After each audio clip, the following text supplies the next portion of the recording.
ద్వారా వారి సారథ్యంలో నిరసన కార్యక్రమం ఏర్పాటు చేయడం.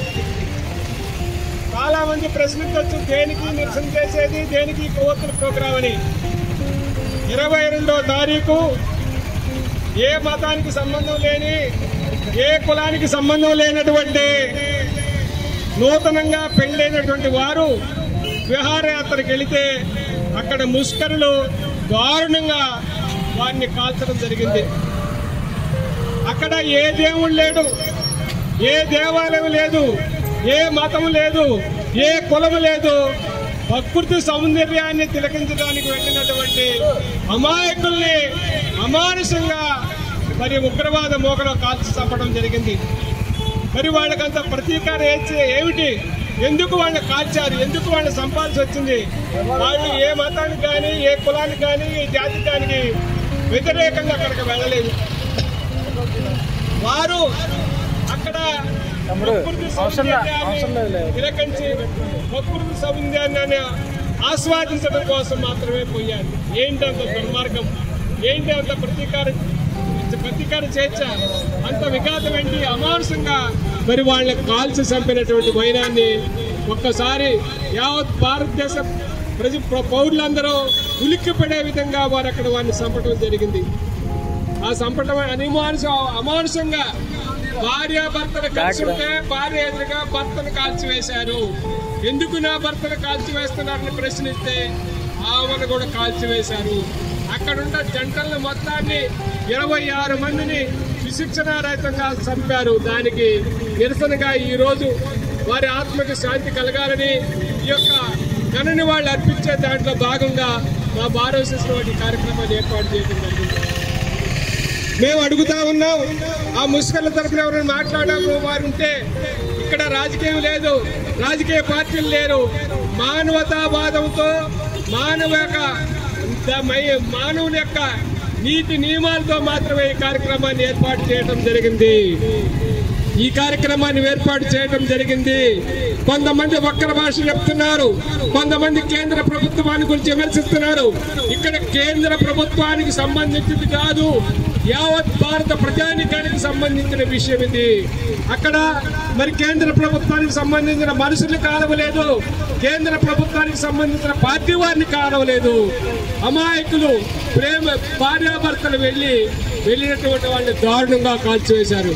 మేము అడిగేది ఒకటే, కేంద్ర రాష్ట్ర ప్రభుత్వాలు కానీ, రాజకీయ పార్టీలు కానీ, స్వచ్ఛంద సేవా సంస్థలు కానీ, మరి మానవతా కోణంలో ప్రయాణం చేసే ప్రతి ఒక్కరిని కానీ, మానవతావాదులు కానీ మేము అడిగేది ఒక్కటే, అక్కడ జరిగిన దానికి ప్రతీకార చర్యకి వెంటనే తక్షణమే వారి మీద చర్య తీసుకోవాలి.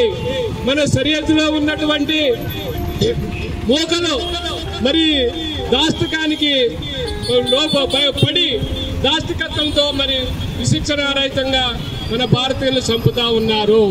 భారతీయులు చంపేటటువంటి వైనములో ఎవరైతే ముష్కర్లు ఉన్నారో, ఎవరైతే టెర్రరిస్టులు ఉన్నారో వాళ్ళకి మనుషులుగా బ్రతకడానికే ఈ భారత ప్రజానికం, భారత ప్రజాస్వామ్యం ఆ దేశానికి అండగా ఉండాలి. అక్కడ బంగ్లాదేశ్ కానీ, పాకిస్తాన్ కానీ, ఆఫ్ఘనిస్తాన్ కానీ, టిబెట్ కానీ, లంగూన్ కానీ ఆ ప్రాంతంలో వాళ్ళ ప్రజలందరికీ మరి భారత ప్రజాస్వామ్యమే పెద్ద దిక్కు.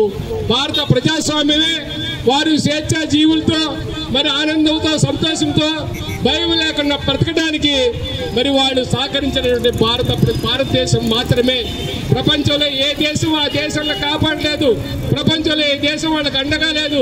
మనందరికీ తెలుసు, కార్గిల్ పోరు కానీ, మరి ఆనాడు బంగ్లాదేశ్ విడగొట్టడం కానీ, బంగ్లాదేశ్ను పరిరక్షించడం కానీ, అక్కడి నుంచి వచ్చే కాంతిశీలకు రక్షణ ఇవ్వటం కానీ, వాళ్ళకి భోజనాలు ఏర్పాటు చేయడం కానీ, మందులు ఇవ్వటం కానీ, వాళ్ళ దాన మాన ప్రాణాలను కాపాడటానికి ఒక్క భారత ప్రభుత్వమే నడుం కట్టి ముందున్న విషయాన్ని గమనించాలి. అంతేగాని కొంతమంది అక్కడేదో వక్ర భాష చెప్తున్నారు. మీరు దయచేసి అలాంటి వారికి మా మనమేమిటంటే మేము రాజకీయ పార్టీకి కొమ్ము కాసేటటువంటి కాదు. మాది మన ప్రజాస్వామ్యంలో న్యాయవాదులంటే న్యాయస్థానంలో బాధితుల కోసం, అమాయకుడి కోసం కష్టపడి మరి ఇబ్బందులు ఉన్నవాడి కోసం న్యాయం చేసేదానికి మరి ప్రతిఘటనలన్నీ ఎదుర్కొని న్యాయ పోరాటం చేసే వృత్తిలో ఉన్న మమ్మల్ని మేము ఈ కార్యక్రమంలో ఎవరి మధ్యన కాదు మేము ఉండేది. ఇది మీరందరూ ఏకోన్ముఖులై మరి భారతదేశంలో ఉన్నటువంటి 140 కోట్ల ప్రజానికం కూడా గర్వించాలి, దీన్ని ప్రతిఘటించాలి. దీన్ని కేంద్ర రాష్ట్ర ప్రభుత్వాలు కానీ కేంద్ర ప్రభుత్వం కానీ వెంటనే స్పందించి మన సరిహద్దులో ఉన్నటువంటి ఈ మూకన్నందరినీ సర్వనాశనం చేయాల్సిన అవసరం ఉంది. లేకపోతే మన మిలిటరీ కానీ మన సైన్యం కానీ మన సరిహద్దు BSP బెటాలియన్ కానీ తుదిమట్టిస్తున్నారు. ఎంతకాలం మనం ఓపిక పెడతాం? మన గాంజాయి వాదులమే. కాలాగాంలో పుష్కరులు నిర్దాక్షణ్యంగా అమాయకుల్ని కాల్చి చంపడానికి నిరసనగా గర్హిస్తూ వారి దుర్మార్గ పేరుని ప్రతిఘటించి వాళ్ళని వెంటనే చట్టం ప్రకారం శిక్షించాలని, అంతేకాకుండా వారు అక్కడ ఏ దేవుడు కానీ ఏ మతం కానీ ఏ కులం కానీ ఏ పార్టీ కానీ లేదు. పార్టీ రహితమైన మతరహితమైన కులరహితమైన ప్రదేశం అది. అక్కడ వాళ్ళు ప్రకృతి సౌందర్యాన్ని ఆస్వాదించడానికి వెళ్ళిన వారిని అమాయకంగా కాల్చి చంపారు. ఆ కాల్చి చంపిన దాంట్లో కేంద్ర రాష్ట్ర ప్రభుత్వాలు కానివ్వండి, కేంద్ర ప్రభుత్వం కానీ వెంటనే అలాంటి విషయాన్ని హతమార్చాలి.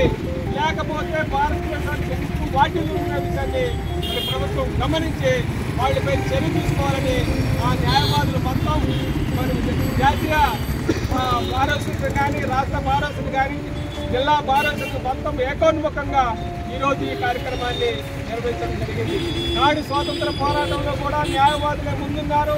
ఇటువంటి ముస్లింల యొక్క దుర్మార్గ చర్యని ప్రతిఘటించే దాంట్లో న్యాయవాదులే ముందున్నారనే విషయాన్ని తెలియజేస్తూ ఈ యొక్క మా విన్నపాన్ని కేంద్ర రాష్ట్ర ప్రభుత్వాన్ని పరిగణన తీసుకొని మనం చేస్తూ సెలవు